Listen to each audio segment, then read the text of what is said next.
Olá pessoal, boa noite. Aqui é o Alexandre, patologista pulmonar. Hoje vamos conversar um pouquinho sobre por que o Covid-19 mata, né? Atualmente estamos em ascensão aí da pandemia, então muito tem se falado, muito tem se discutido, mas eu acho que a pergunta mais importante ainda não tem sido discutida. Por que o Covid-19 mata? Então, antes de responder essa pergunta, nós precisamos entender que esse vírus, ele é um vírus de RNA, de fita simples, então ele é composto aí por sequência de nucleotídeos, né, que são pequenas moléculas que vão então codificar no futuro, quando ele conseguir invadir uma célula, proteínas do seu envoltório nuclear, né? Então é um vírus super simples, é um vírus bem básico, mas que está causando bastante estrago aí pelo planeta, tá? Quando ele consegue codificar essas proteínas graças ao seu RNA, ele vai produzir proteínas que vão dar uma conformação tridimensional e fazer com que ele consiga sair da célula infectada e infectar novas células, tá? Então, por isso, a gente está tendo essa contenção social pelo governo, né, pelas instituições, para evitar que esse vírus chegue na nossa via respiratória, tá? Então, pessoas que estão infectadas devem usar máscara, por exemplo, quando vão em algum lugar. A gente deve sempre lavar a mão, mas assim, o que eu falo e tenho falado é que essa molécula de RNA, de fita simples, ela não tem perna e ela não tem asa. Então ela não vai sair de nenhum lugar e entrar no seu nariz, tá? Precisa ter um veículo, e esse veículo chama sua mão, tá? Então, você vai pegar em alguma superfície que está infectada, né? Ou vai apertar a mão de alguém que está doente, alguém que está infectado, e essa molécula de RNA vai ficar nos seus dedos. Quando você, porventura, não lavando a mão, não se higienizando, colocar a sua mão no nariz, na boca, seja porque está com aquela coceirinha no nariz, seja porque está com alguma coisa na boca, quer limpar a boca, né? Esse vírus vai se instalar na sua mucosa, né?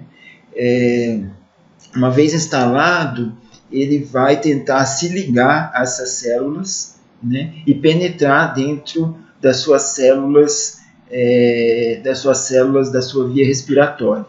E ele vai, uma a uma, entrando, ele entra, começa a se replicar. O que quer dizer isso? Que ele vai se ligar ao seu DNA, do núcleo das células epiteliais da sua mucosa, e ele vai começar então a produzir novas cópias dele mesmo, né? E essas novas cópias vão usar a sua maquinaria celular para produzir proteínas que envolvem esse RNA e permitem que ele saia da célula.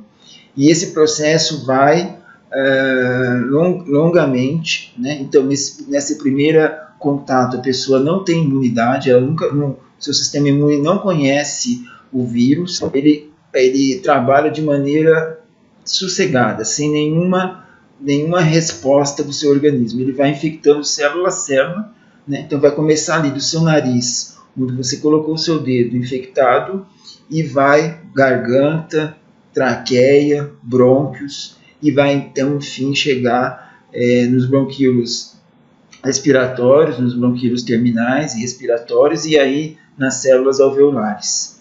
E essas células alveolares, elas são pequenas células bem delicadas, formadas aí por uma membrana plasmática dupla, que é onde o nosso oxigênio consegue passar do ar para o nosso sangue, né? E o gás carbônico, o caminho inverso. Então ela também vai entrar, esse vírus de RNA também vai entrar nessa célula e começar a infectar, né?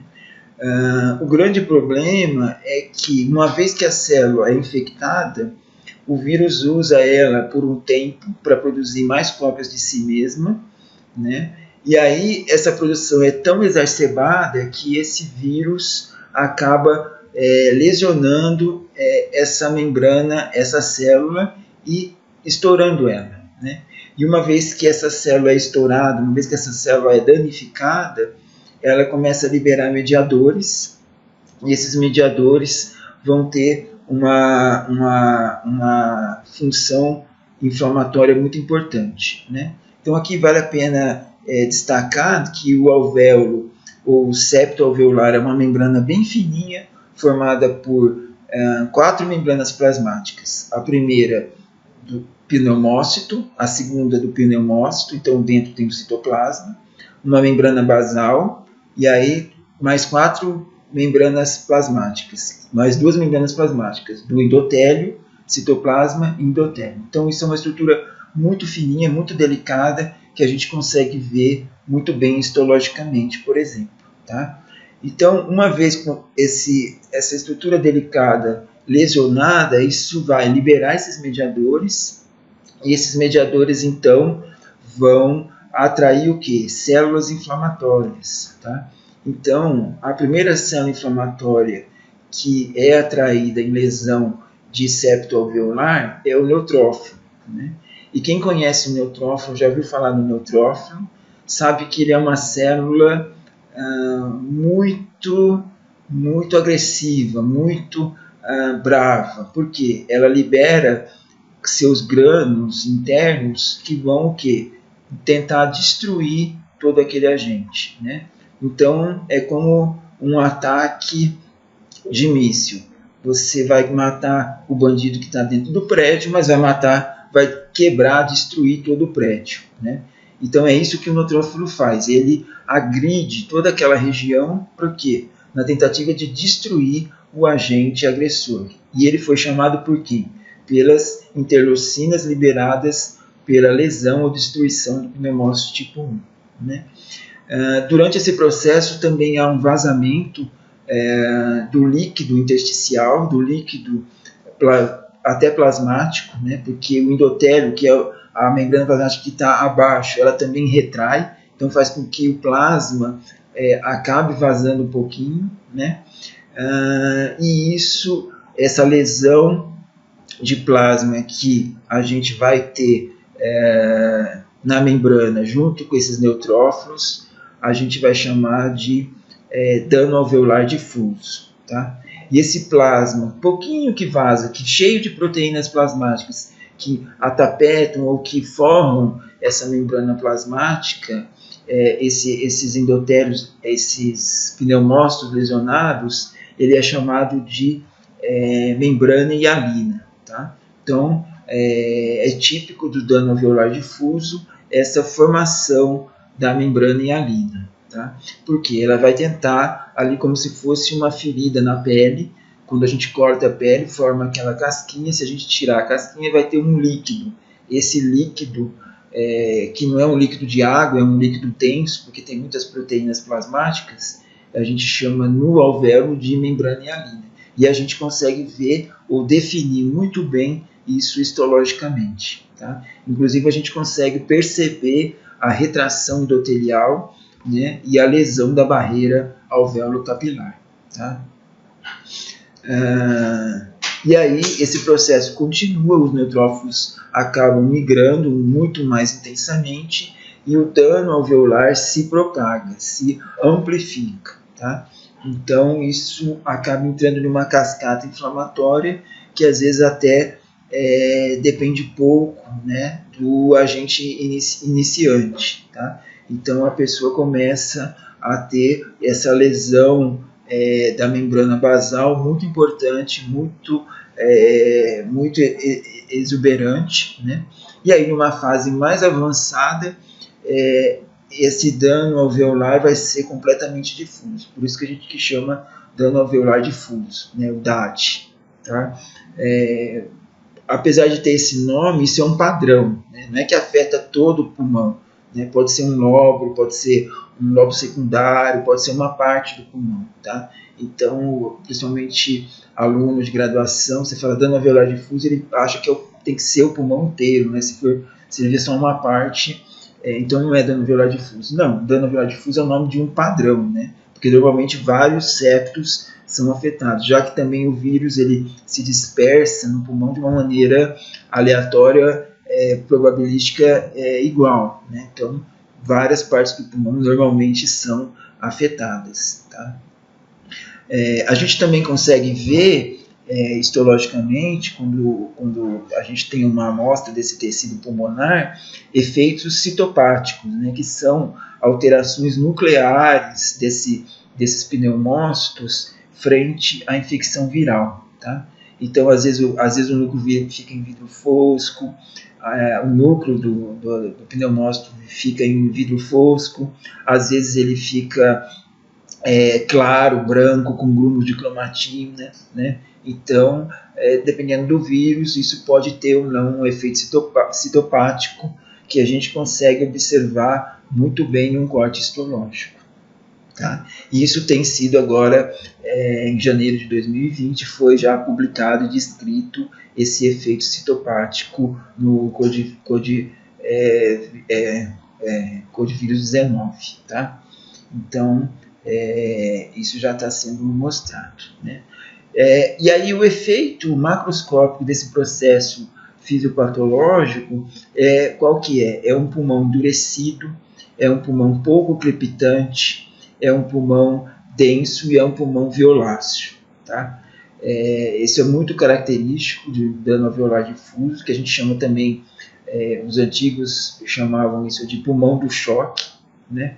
Por quê? Aquele alvéolo vai perder os pneumócitos tipo 2 por infecção viral, por agressão do neutrófilo, e formar aquela membrana hialina, né? Então vai perder o efeito do surfactante. Então esse alvéolo ele não consegue mais abrir de modo eficiente. Então o ar não entra mais do jeito que deveria entrar. E aí a gente perde a crepitação durante a macroscopia, né? Esse pulmão não consegue, ele fica endurecido, às vezes até um pouco quase hepatizado, né?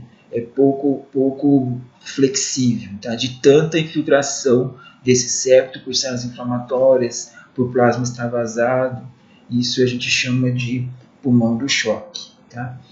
E qual que é a consequência clínica disso? Primeiramente, os clínicos, os pneumologistas, vão ver um vidro fosco, né? Isso está sendo muito bem discutido e muito bem estudado agora, né? Que a apresentação é muito mais evidente, por exemplo, na tomografia do que no raio-x. E na tomografia a gente vê vidro fosco. E por que isso? Porque provavelmente o dano que esse vírus faz nas fases iniciais, talvez ele não seja tão intenso e seja mais difuso, né? Então você faz um raio-x, você não vai ver. Mas quando você faz uma tomografia, que é um corte mais, vamos dizer, legalmente detalhado, que a radiação consegue fazer uma composição mais específica do tecido pulmonar, então a gente consegue ver aquele vidro fosco mais difuso, né? Mais periférico, acometendo ali todos os alvéolos pulmonares, né? Então isso é bastante típico, né? E com isso a pessoa, principalmente que tem algum tipo de comorbidade, ela pode realmente ter o seu quadro agravado, né? Então, a gente divide esse tipo de lesão em fase exudativa e fase proliferativa. Então, ali nos primeiros 4, 5, 6, até 7 dias, a gente fala em fase exudativa. Por quê? O vírus vai estar entrando naquela membrana, vai estar lesionando, vai estar saindo aquele plasma, vai estar infiltrando o neutrófilo, e aí, secundariamente a isso, vai estar formando o quê? A membrana hialina, que vai dificultar a ação do surfactante em abrir aquele alvéolo e vai causar a tão famigerada insuficiência respiratória. Insuficiência respiratória, esses pacientes precisam de UTI, né? Então são pacientes graves que vão ser entubados, né? Aí a gente tem aqui dois caminhos. ou o paciente vai de fato a óbito, como tem acontecido, e se ele se recupera dessa lesão, ele pode desenvolver posteriormente um quadro sequelar mais fibrótico, um espessamento desse septo. Então ele pode ter a sua função pulmonar diminuída, né? Ainda a gente não tem relatos porque é muito recente essa doença, essa infecção do coronavírus, mas provavelmente os sobreviventes dessa infecção, de que precisaram realmente de internação hospitalar, principalmente de UTI, vão provavelmente desenvolver algum grau de sequela que nós saberemos no futuro. Tá? Então, nessa live de hoje, eu tentei responder por que o coronavírus mata, e a resposta é essa: por infecção, lesão do septo alveolar, exudação, formação de membrana hialina e impossibilidade desse vírus, desse alvéolo ser ventilado. Ele não consegue abrir, né? A pessoa entra em insuficiência respiratória e, por mais técnicas ventilatórias hoje, que são muito melhores do que o do passado, isso não é suficiente para manter a oxigenação e a pessoa acaba falecendo, né? Então, claro que quando a pessoa já tem uma comorbidade, já é diabético ou tem uma doença pulmonar crônica, isso se agrava porque a recuperação do organismo é muito pior, né, ou mais lenta, vamos dizer assim, e aí esse paciente acaba indo a óbito, né? Então, de recomendação final, eu gostaria de falar que o mais importante individualmente nesse momento realmente é a lavagem das mãos ou álcool gel e evitar, tentar não colocar suas mãos no nariz ou sua mão na boca. Às vezes a gente faz intuitivamente, a gente nem percebe que está fazendo isso, mas é isso que vai fazer o vírus instalar na sua mucosa e chegar no seu pulmão. Tá? O vírus não tem perna, o vírus não tem asas. Então, para chegar no seu nariz, ele precisa de você, precisa da sua mão. Tá? Então, o vírus mata. Um dos motivos que o vírus mata é porque a gente tem mão, né?